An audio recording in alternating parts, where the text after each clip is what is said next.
E aí, galera, meu nome é Damares e a gente vai falar sobre a forma normal de grebar. Aqui é um breve sumário do que a gente vai falar, então a gente vai dar uma introdução sobre as formas normais e algumas dependências para entender a forma normal de grebar, como por exemplo as gramáticas livres de contexto e alguns exemplos. Então, basicamente as formas normais, elas são formas de padronizar linguagens que se comportam de maneira semelhante. Então eu vou ter determinadas linguagens que aparentemente vão apresentar semelhança. Então eu posso aplicar formas nessas linguagens para garantir que essa semelhança seja válida, ou seja, com base em um conjunto de regras, garantir que todas essas linguagens que apresentam determinados comportamentos semelhantes, elas de fato sigam determinadas regras de produção.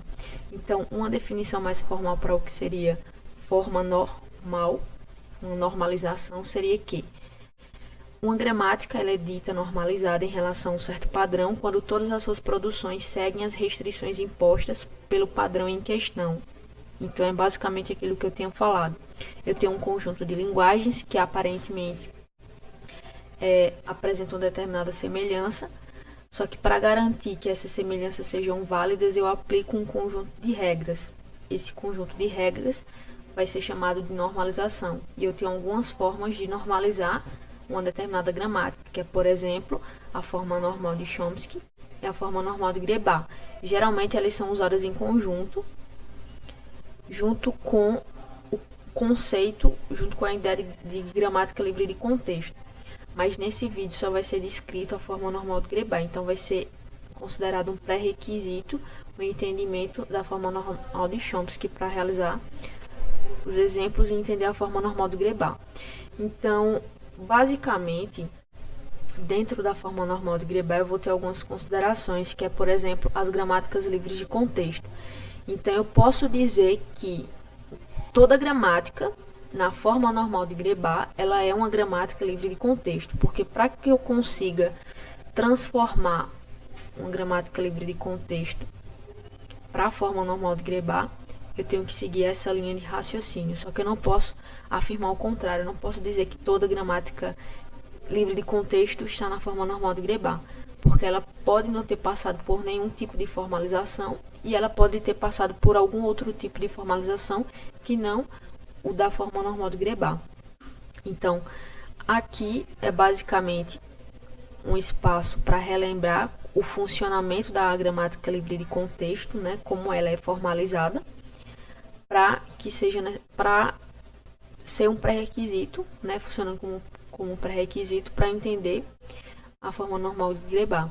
Então, basicamente, dentro da minha gramática livre de contexto, eu vou ter essa representação. Então, eu vou ter um símbolo que vai estar representando a minha gramática, geralmente padronizou-se o G. E eu vou ter essa quádrupla que vai ser formada pelos meus terminais, o meu alfabeto, as minhas regras de produção e a minha raiz do problema da gramática. Então, as regras de produção vai determinar como que vai ser o consumo desse meu alfabeto, que tipo de transição eu vou ter. Então, basicamente, eu vou ter essa representação. Então, como é que eu enxergo, ou então como que eu afirmo que uma gramática livre de contexto ela vai estar na forma normal de Grebar? Basicamente, quando ela tiver esse tipo de comportamento, quando ele tiver esse tipo de consumo, onde o azão ele vai representar uma variável, o azinho ele vai estar representando um terminal e o alfa ele vai estar representando um conjunto de variáveis, tá? Alfa, recapitulando, o meu azão vai ser uma variável, vai se representar uma variável, no qual eu vou ter, derivando isso aqui, um terminal, e o alfa vai representar variáveis, tá? Basicamente, quando eu tenho uma gramática livre de contexto, nesse tipo de comportamento, eu posso afirmar que ela está na forma normal de Grebar. Além disso, né, existem algumas outras configurações ou considerações que eu tenho que ter a respeito da forma normal de Grebar.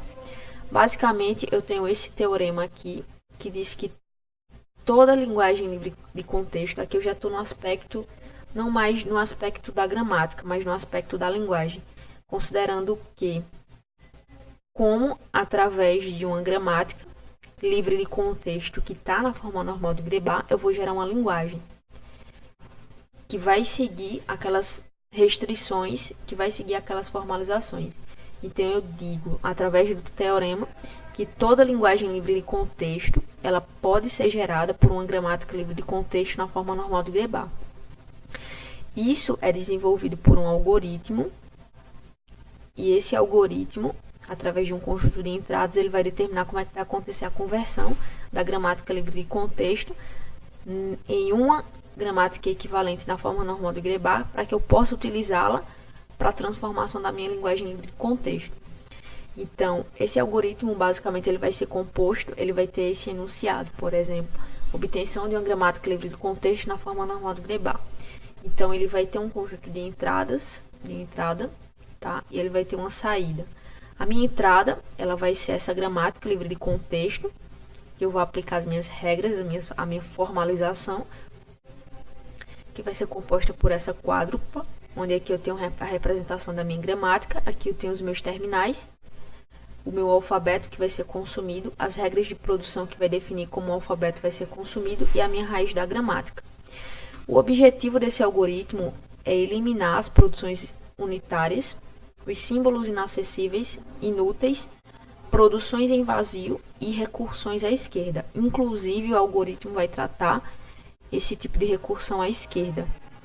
Então, eu posso representar a minha linguagem final, digamos assim, como a linguagem gerada através dessa gramática G, que é essa gramática aqui. Então, a minha saída, tendo essas considerações como entrada, vai ser uma gramática livre de contexto, tá?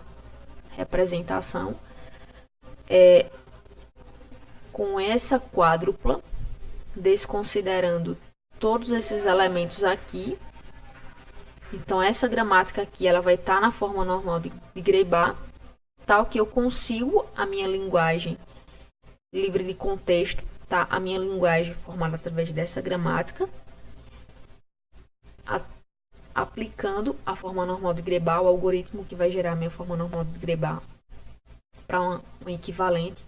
Então, eu digo que a minha linguagem agora, ela pode ser gerada através dessa gramática livre de contexto, normalizada para a forma normal de Grebá. Então, basicamente, eu vou ter a geração da minha linguagem livre de contexto. Então, eu só posso gerar uma linguagem livre de contexto através de uma gramática livre de contexto que esteja normalizada na forma normal de Grebá. Bom, meu nome é Jéssica. Eu vou mostrar como converter uma gramática livre de contexto à forma normal de Grebá. Temos aqui a seguinte gramática, onde S pode produzir SSS ou RS ou 0 e R pode produzir RR ou SS ou 1. O primeiro passo é ordenar o conjunto das variáveis. Temos aqui o conjunto das variáveis são S e R. O segundo passo é todas as produções de S são crescentes, então é necessário eliminar as recursões à esquerda das produções de S. Para isso, foi necessário criar outra variável. Ela poderia se chamar S', porém para não haver confusões, nomeei essa variável como B. Então, S poderá produzir RSB, ou RS, ou 0B, ou 0.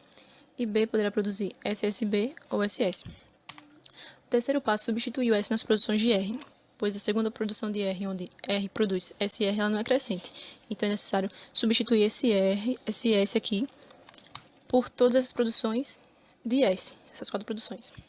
Então, teremos as seguintes produções para R. R pode produzir RR, ou RSBR, ou SRR, ou RSR, ou 0BR, ou 0R ou 1. O quarto passo é eliminar as recursões à esquerda das produções de R. O mesmo esquema, cria outra variável que poderia ser R', mas para não se confundir, coloquei a variável C. Então, R pode produzir 0BRC, ou 0BR, ou 0RC, ou 0R, ou 1C, ou 1. E C pode produzir RC, ou R, ou SBRC, ou SBR, ou SRC, ou SR. Então, as produções atualizadas são as seguintes. S produz RSB, ou SR, RS, aliás, ou 0B, ou 0. B produz SSB, ou SS. R produz 0BRC, ou 0BR, ou 0RC, ou 0R, ou 1C, ou 1. E C pode produzir COR, OSBRC, OSBR, OSRC, OSR. O quinto passo é eliminar o R nas duas primeiras produções de S, substituindo pelas produções de R. Seriam essas duas produções aqui. Substituir por todas as produções de R. Teria todas as produções aqui. Se vocês quiserem ver melhor, é bom pausar o vídeo. O sexto passo é eliminar o S à esquerda nas produções de B, substituindo pelas produções de S. Ou seja, pegar essas duas produções aqui, e no lugar desses dois primeiros S, colocar todas essas produções de R. Teria todas as produções para B. E o sétimo passo é repetir o passo anterior, ou seja, substituir o S por todas as produções de S, todas as produções de C, aliás, por todas as produções de S. Ou seja, para C teria todas essas produções aqui. Nesse caso, a gente pode observar aqui uma gramática que, originalmente, possuía apenas 6 produções. Quando convertida à forma normal de Greibar, ela irá possuir 95 produções distintas. Dada essa gramática, inicialmente, será necessário eliminar a regra Czão, que deriva Dzão, Czinho. Esse é o primeiro passo. Elimina-se a regra Czão, que deriva Dzão, Czinho, introduzindo as regras Czão, que deriva Dzão, Ezão, e Ezão, que deriva Czinho. O segundo passo é remover a recursão à esquerda para as regras B.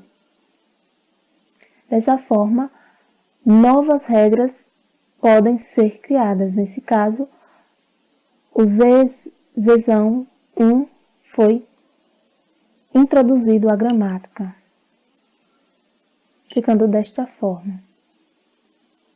Terceiro passo. Substitui-se a regra Czão, que deriva Dzão, Dzão, Czão. É o mesmo processo. Substitui os terminais pelas variáveis.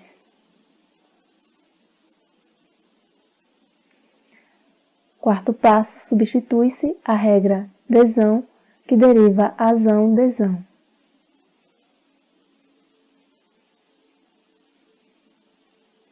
Quinto passo, substitui a regra Dzão, que deriva Czão, Dzão, Dzão, ficando desta forma. Sexto passo, removendo recursão à esquerda para as regras D. Aqui, foi necessário criar uma nova regra, o Zezão 2. Sétimo passo, substitui-se a regra Czão, que deriva Dzão, Ezão.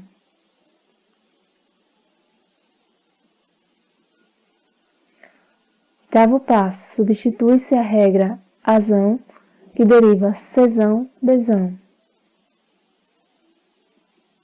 Nono passo, finalmente, substitui-se as regras introduzidas pela eliminação de recursão à esquerda, que são o Zezão 1 e o Zezão 2. Bom, é isso aí, pessoal. Qualquer dúvida, deixa aí nos comentários. Aqui são as referências que a gente utilizou. Valeu!